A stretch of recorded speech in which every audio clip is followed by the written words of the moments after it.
Buenas noches, Paola. Un gusto conversar contigo. Realmente sí, no es una buena noticia lo que está pasando en el norte del país.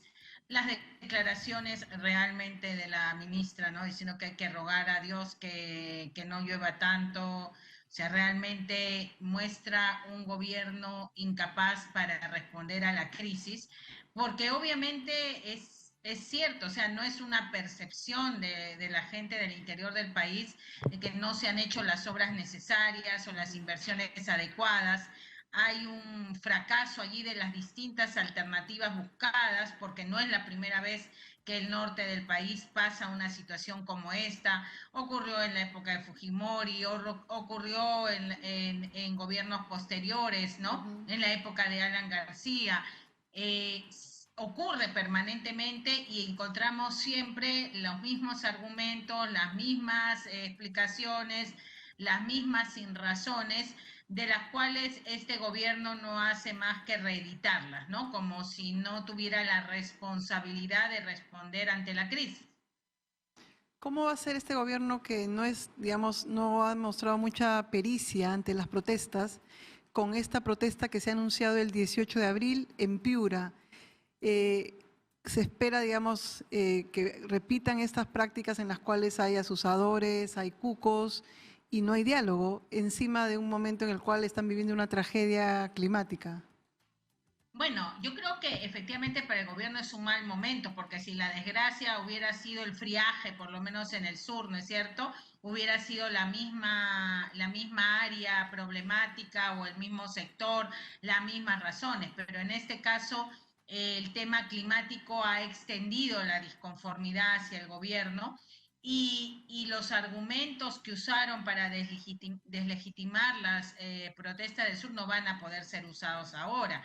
Esperemos que el Congreso o la oposición, si es que podemos, que no se sabe bien cuál es, ni dónde está, ni qué está haciendo, finalmente entiendan que tienen que ponerse del Claro. lado de la ciudadanía. Esto es reclamar acciones inmediatas, porque finalmente no estamos hablando de un Estado colapsado, no es lo que se nos ha dicho durante un montón de tiempo.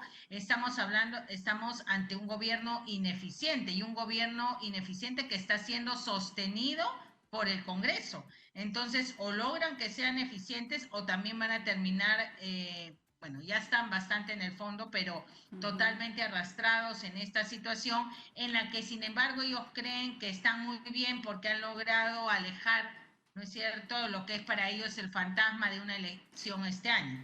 Claro, el Congreso ha señalado que hasta el 2026 el gobierno, al no hacer ninguna, digamos, mandar un nuevo proyecto de recorte de mandato, también digamos, tácitamente ha señalado lo mismo que el Congreso. ¿Cómo se ve de cara al 2026? ¿Llegará el gobierno de Dina Boluarte? Yo creo que no va a llegar, ¿no? Creo que una de las razones fundamentales por las que ahora estamos en un momento que le permite a una parte importante de la clase política pensar que pueden sobrevivir hasta el 2026 es la falta de liderazgos realmente opositores, ¿no? Porque en este momento el Congreso no es una oposición real del gobierno. El Congreso juega, ¿no es cierto? Ujú. La gente de izquierda juega que quiere vacar a Dina Boluarte, ¿no es cierto? Perú Libre, cuando en realidad no quiere hacerlo, pero le conviene aparecer como quien presenta las iniciativas. Los grupos ubicados más bien hacia la derecha aparecen como defensores porque obviamente tampoco quieren terminar su mandato antes de tiempo y han entrado en una situación complicada porque aparecen asumiendo todos los pasivos de este gobierno que obviamente tampoco es necesariamente de su nace de estas agrupaciones, pero que ha sido adoptado, digamos así, de esa forma. Entonces, ¿qué es lo que falta? Una oposición realmente en la calle. Lo que hay es descontento, pero es un Mm. descontento amorfo, un descontento preocupado por el día a día. Obviamente en Piura lo que la gente quiere es que les solucionen el problema de la manera más pronta posible. La situación económica hace que la gente esté muy enfocada en este tema y no hay un liderazgo, no hay nadie que levante la voz Ujú. con suficiente claridad como para erigirse en la oposición a este gobierno, ¿no? Claro, ya. Hasta, sí, dime. No, claro, y además están ya en un dígito de aprobación y vemos que los casos de Rocío Torres y de Katy Ugarte, de Magali Ruiz, recortando el sueldo a sus trabajadores, está de la mano del hospital que quieren hacer dentro del Congreso, los seguros privados con los que gozan. Entonces, es una desconexión de la clase política de lo que está pasando y de que ellos creen que van a poder seguir flotando hasta el 2026 de lo mejor.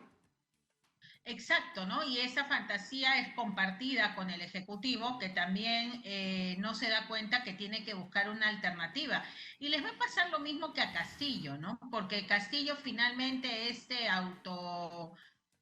autodestrucción, ¿no es cierto? El botón de autodestrucción que aplastó fue producto de una incapacidad para tomar medidas que dieran una salida ordenada a su gobierno.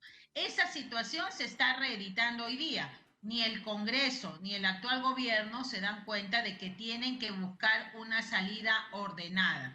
Entonces están empujando a la gente, ¿no es cierto?, a que presione por una salida que va a ser mucho más costosa para el país y que la única razón por la que esa salida no se ha puesto ya en manifiesto, o sea, no vemos más gente protestando en las calles o no vemos digamos, un descontento más organizado, es por la ausencia de liderazgos.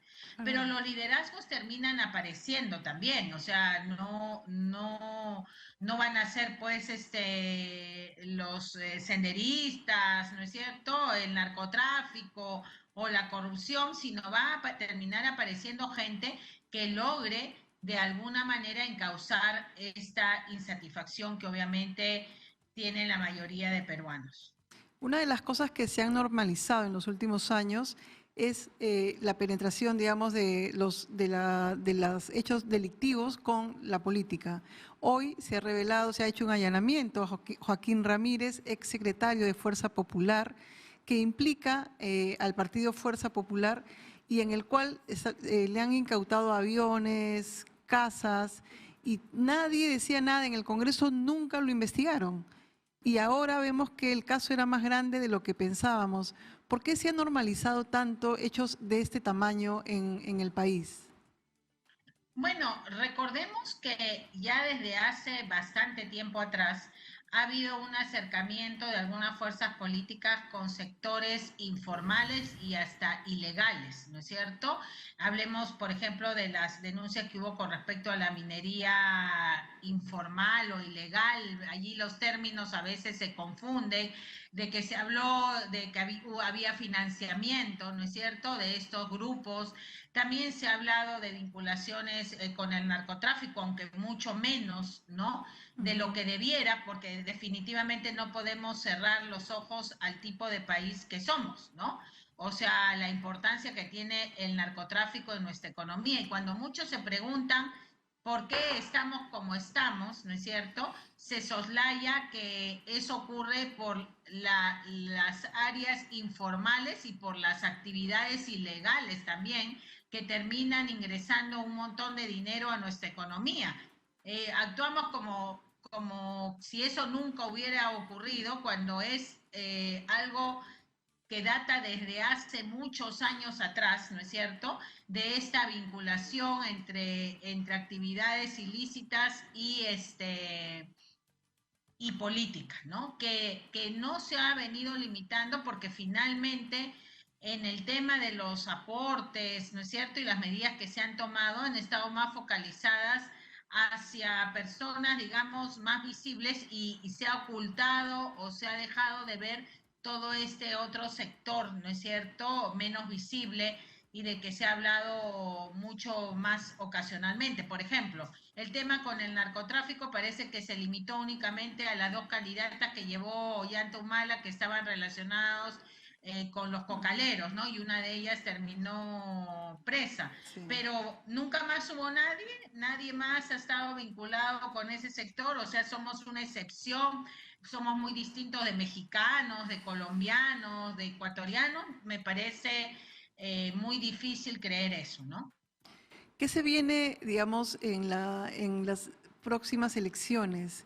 Eh, extrema política, extrema derecha, extrema izquierda, centro, o sea, ¿qué se viene? Porque los liderazgos, como dices tú, van a aparecer, pero hasta ahora... Yo creo que se viene antisistema, ¿no? mm, O sea, gente que que tenga un discurso claramente contrario a lo que está dándose hoy día. Creo que la gente, si algo coincide, es que no funcionamos, que el sistema no funciona, y eso muchas veces se traduce en un pedido de cambio de constitución, ¿no? Y que pruebas de que el sistema no funciona, a pesar de de todos los que lo defienden, es lo que pasa, por ejemplo, en el norte, es lo que ocurre cada invierno en el sur con el friaje, es, digamos, la repetición constante de problemas en el cual el Estado central dice que son los gobernadores y los alcaldes dicen que es el gobierno central, pero en el fondo lo que termina el ciudadano común y corriente sintiendo es que hay un sistema que no funciona, que no resuelve, que no es eficiente y que por lo tanto tiene que cambiar, ¿no? No sabemos si hacer un gato blanco o un gato negro, pero en realidad que debe comenzar a ser gato, ¿no? O sea, para empezar, porque no es ni gato lo que tenemos, o sea, ese es parte del problema. Entonces, la gente quiere a alguien que case ratones, ¿no? Y eso no hablo solo de la corrupción, sino que resuelva problemas. ujú. Y eso es lo que no se encuentra y creo que va a terminar dándose cuenta de que no es solamente cuestión de personas, sino de sistema. Giovanna Peñaflor, directora de IMACEN, estuvo en Nativa Fondo. Muchísimas gracias por la entrevista y hasta la próxima, Giovanna. Gracias, Paola.